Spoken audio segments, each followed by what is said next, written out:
क्रिसमासनि मोजां गोजोन हामग्लायनायखौ बयनोबो बावहरनानै बयखौबो खुलुमहरदों आरो लोगोसे बयखौबो बरायदों।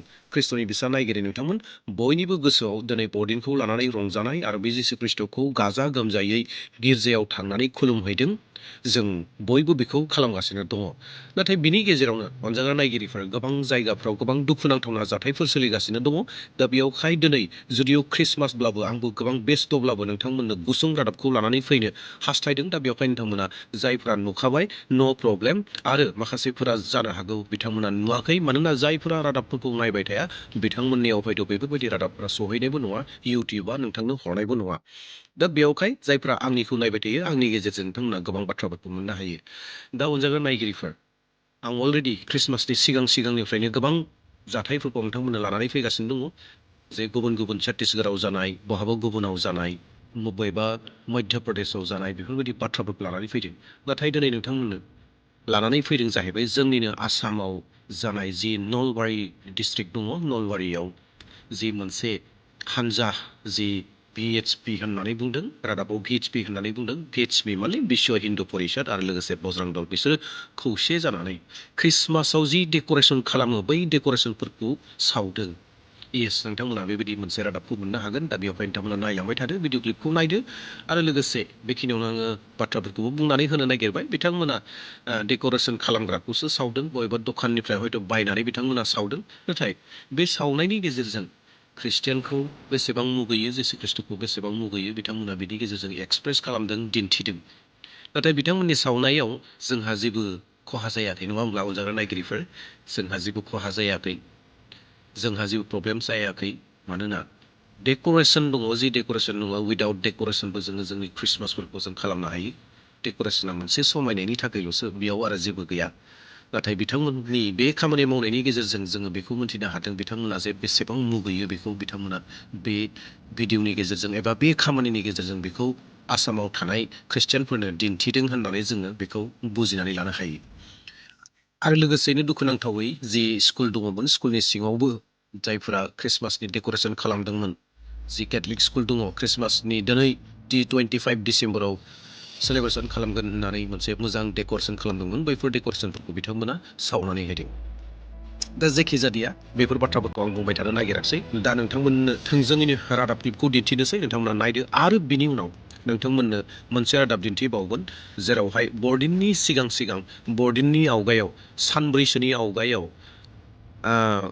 गपुर जि हेलेम दङ एबा बिश्वनाथ डिस्ट्रिक्टनि सिङाव जि गपुर ओनसोल दङ, हेलेम ओनसोल दङ, बेयाव सासे मिसनारिखौ हमबाय। येस, अनजाग्रा नायगिरिफोर, आरो बे जिथु मिसनारि दङ बे जाहैबाय सासे जोङो मा होननानै बुङो, बांगाल होननानै बुङो, सोरबाया मुस्लिम होननानै बुङो, सोरबाया सेरें होननानै बुङो, आलादा आलादा रोखोमनि बेबायदि बुङो। दा बेबायदि सासे सुबुं जायहा जिसु ख्रिस्ट'खौ मोनसे समाव नाजावबाय आरो नाजावनानै सासे मिसनारि हिसाबै खामानि मावबाय थादोंमोन। बे सासे मुस्लिम, जायहा मुस्लिम फोथायनायनिमोन मोनसे समाव, नाथाय दायो जिसु ख्रिस्ट'खौ नाजावबाय, बिखौ हमदों। बेबायदि मोनसे रादाब लानानै फैदों। बेखौबो नोंथांमोना नायगोन आरो बेखौ डिटेल्सै नोंथांमोननो आं जोबनाय फारसे बुंहैगासिनो दङ।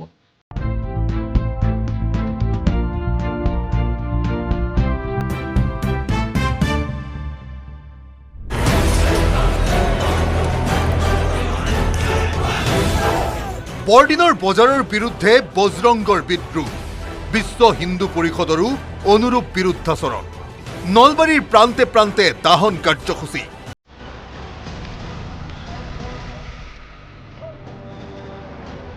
বুধবাৰে বৰদিনৰ প্ৰাক সন্ধ্যা খ্ৰীষ্টধৰ্মী লোকসকলে বৃহস্পতিবাৰে পালন কৰিব বৰদিন। উলাহ ঠায়ে ঠায়ে, তাৰ মাজতে নলবাৰীত লাগিল হাহাকাৰ। বৰদিনৰ ব্যাপক আয়োজন নলবাৰীত চলাৰ বাবে ক্ষুব্ধ হৈ পৰিল হিন্দুত্ববাদী সংগঠন। জিলাখনৰ সদৰত আছে দিগম্বৰ জৈন মন্দিৰ। তাৰে সন্মুখতে বৰদিনৰ ভিন্ন সামগ্ৰী মজুত ৰখা দোকানত অভিযান চলিল বজৰং দলৰ। দোকানৰ পৰা বৰদিনৰ সামগ্ৰী বাজ কৰি জ্বলাই দিলে বজৰং দলে। অভিযান চলিল শ্বপিং মলসমূহতো। অনুৰূপ ধৰণেৰে ৰাজপথলৈ আনি অগ্নিত জাহ দিলে সামগ্ৰীসমূহ। কেৱল এয়াই নহয়, বিশ্ব হিন্দু পৰিষদ আৰু বজৰং দলৰ নজৰত পৰিল নলবাৰীৰ পানীগাঁওস্থিত ছেণ্ট মেৰী মিছনেৰী বিদ্যালয়খনত চলিছিল বৰদিন পালনৰ ব্যাপক প্ৰস্তুতি। শাৰী শাৰী আলোকসজ্জা, খ্ৰীষ্টমাছ ট্ৰীকে ধৰি অপাৰ আয়োজন। কিন্তু তেনে সময়তে প্ৰৱেশ ঘটিল সংগঠন দুটাৰ। এফালৰ পৰা লণ্ডভণ্ড কৰি গ'ল বৰদিনৰ সামগ্ৰী। দিয়া হ'ল জয় শ্ৰীৰাম ধ্বনি।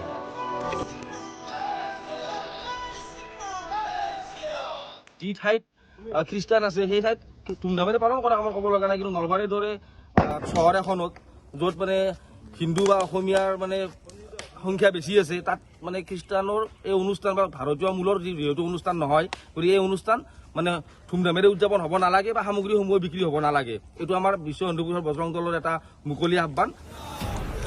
জয় শ্ৰীৰাম ধ্বনি দি বিদ্যালয় চৌহদৰ ভিতৰতে সকলো সামগ্ৰী জ্বলাই দিলে দলটোৱে। হিন্দু ৰাষ্ট্ৰৰ জয়ধ্বনিৰে বৰদিনৰ বিৰুদ্ধে বিদ্ৰোহ ঘোষণা কৰিলে সংগঠন দুটাই।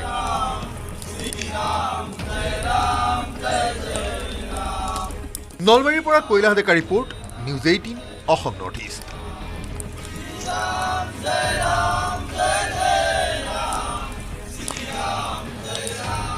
নাম আছিল নুৰুদ্দিন খান। খ্ৰীষ্টান ধৰ্ম গ্ৰহণ কৰি নাম ল'লে নুৰুদ্দিন পল। খ্ৰীষ্টান ধৰ্মত দীক্ষা লৈ জেল যাত্ৰা নুৰুদ্দিন পলৰ।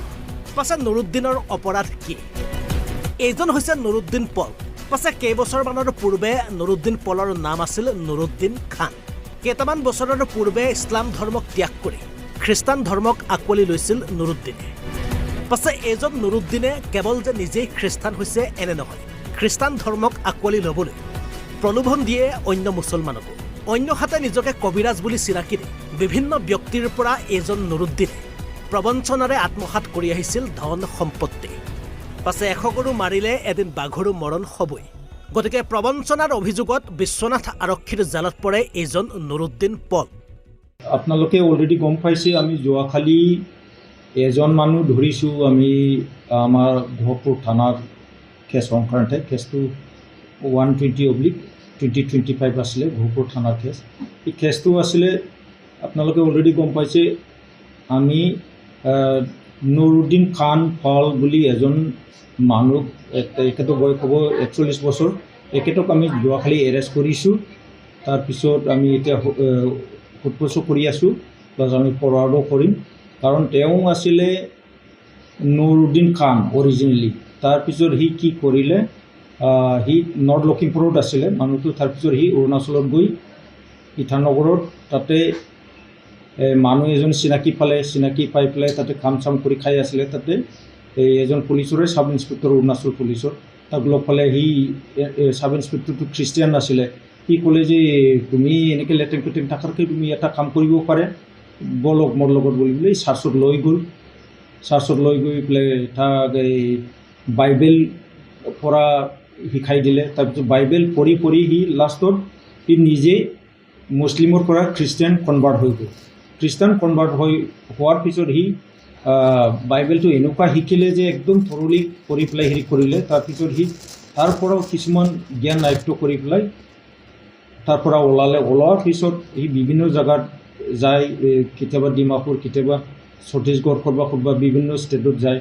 তাৰপিছত লাষ্টত এজন সি আমাৰ মিচিং ছোৱালী লগ পালে গহপুৰৰে, তাক বিয়া পাতি তাকো খ্ৰীষ্টিয়ান হেৰি কৰাই দিলে, কনভাৰ্ট কৰাই দিলে। ঠিক তেনেকৈ হেৰি কৰি থাকোঁতে সি কি কৰিলে, লাষ্টত এই মানুহবিলাকৰ কিছুমান যে বেমাৰ হয় যে গাঁৱলীয়া খুব ভিতৰে গৰীব গাঁওবিলাকৰ, সি কি কৰে গৈ পেলাই যে এই বেমাৰটো মই ভাল কৰি দিব পাৰোঁ, তাৰ সেইটো বিনিময়ত মোক পইচা দিব লাগিব।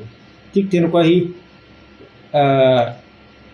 তাত গৈ পেলাই মানুহবিলাকক ভাল কৰিব যায়। আৰু এইটো দিনত নকৰে, ৰাতিতহে কৰে। তাৰপিছত ৰুমৰ ভিতৰত তাক ড্ৰাগছ খুৱাই দিয়ে, কিবা হেৰি খুৱাই, মানে নিচাজাতীয় কিবা বস্তু খুৱাই পেলাই তাক অলপ সময় কাৰণে, কিছুমানে খুব যদি পাথৰ চাথৰ হৈ যদি পেট বিষায়ো থাকে, তেতিয়া আল্টিমেটলি নিচাজাতীয় খোৱাৰ লগে লগে সেইটো ভাল হোৱাৰ নিচিনা হেৰি হৈ যায়, মানে পেইন ক্লিয়াৰ খোৱাৰ নিচিনা হৈ যায়। ঠিক মানুহবিলাক ভাবে যে সি বিৰাট ভাল কৰিব পাৰে, সাংঘাতিক ভাল কৰিব পাৰে। ঠিক তেনেকুৱা সি পইচা পাতি লৈ পেলাই তাৰ পৰা গুচি আহে আৰু তেনেকৈ সি ফেমিলিটো চলায়। আৰু এতিয়া ঘটনাটো হ'ল কি, সি মানুহবিলাকক কনভিন্স কৰি পেলাই কোনোবা যদি হিন্দু আছে, কোনোবা যদি মুছলিমো হয়, তেওঁলোকক খ্ৰীষ্টিয়ানত কনভাৰ্ট কৰায়।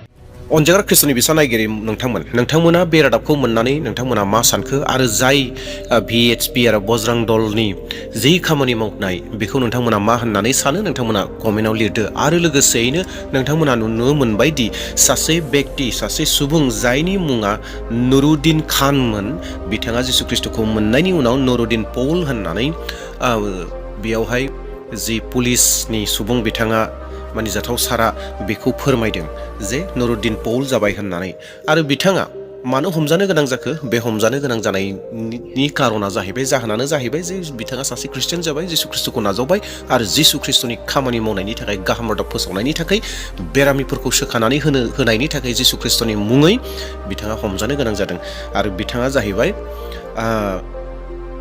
अलरेडि नर्थ लखिमपुरनि आरो बिथाङा मोनसे समाव इटानगराव अरुणाचलनि इटानगराव सहैदोंमोन आरो खामानि मावनो थाखाय आरो बैयाव सहैनाय समाव बिथाङा सासे मोजां पुलिस मानसिखौ लोगो मोनहैदोंमोन जायहा जिसु ख्रिस्ट'खौ नाजावनाय आरो बै पुलिसा बिथांखौ गिर्जायाव लानानै थांदोंमोन आरो बेयावनो बियो जिसु ख्रिस्ट'खौ नाजावदोंमोन आरो बाइबेल अध्ययन खालामदोंमोन बेबायदिनो बिथाङा सासे जिसु ख्रिस्ट'नि मोजां चेला जाबाय आरो खामानि मावग्रा जाबाय आरो दाब दाब जायगाफोराव थांनानै गाहाम रादाब फोसावदों आरो जि दुखुआव थानाय बेराम आजाराव थानाय बिथांमोनखौ सोखानानै होदों आरो बिथाङा गहपुरनिनो मिसिं सासे सिख्लाजों हाबा जाबाय दा बिथाङा बेबायदि खामानि मावबाय थानायाव हयथ' मेगन गोसा सुबुंफोरा नायनानै थानो हायाखसै केस होबाय नंखाय केसाव खोख्लैबाय बे जाहैबाय मा जे प्रलबन होनानै धोरोम सोलायहोदों बायदिसिना बेफोर बाथ्राफोरखौ बुंनानै हयथ' बिखौ हमबाय नोंथांमोना अलरेडि रादाबाव मोननो हादों जे बिथाङा थारैनो बेरामफोरखौ सोखादों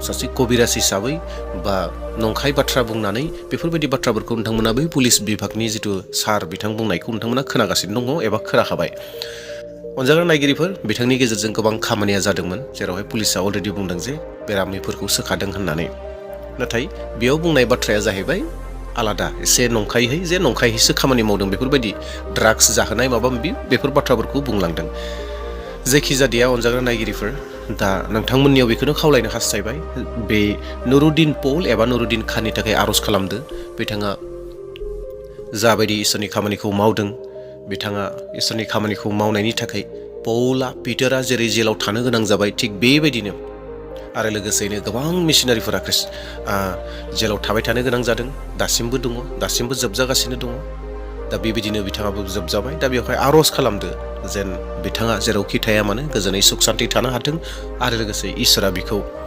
गावनि आखाइजों बख'नानै लानानै फैथों आरो गावनि रायजोनि थाखाय बाहायथों बेनि थाखाय नोंथांमोना आर'ज खालामगोन नुरुद्दिन खान जायहा नर्थ लखिमपुरनि बिथांनि थाखाय नोंथांमोना आर'ज खालामदो आरो गहपुराव एबा बिश्वनाथ डिस्ट्रिक्टआव बिथाङा दायो दङ दे अब्ला अनजाग्रा नायगिरिफोर बरदिननि गोजोन हामग्लायनाय बावहरनानै आंनि भिडिअखौ फोजोबनो हास्थायदों नोंथांमोना भिडिअखौ शेयार खालामदो लाइक खालामदो आरो लोगोसे साबस्क्राइब खालामैफ्रा साबस्क्राइब खालामना लादो फैबाय थानाय समफ्राव बेबायदिनो रादाबफोरखौ नोंथांमोना जेन मोनबाय थानो हायो दे अब्ला दिनैनि थाखाय बेसेयावनो दोनथ'बाय मिजिंथिदों बयहाबो गोजोन बरदिना सोलिगासिनो दङ आरो इसोरखौ खुलुमगासिनो दङ थेंक इउ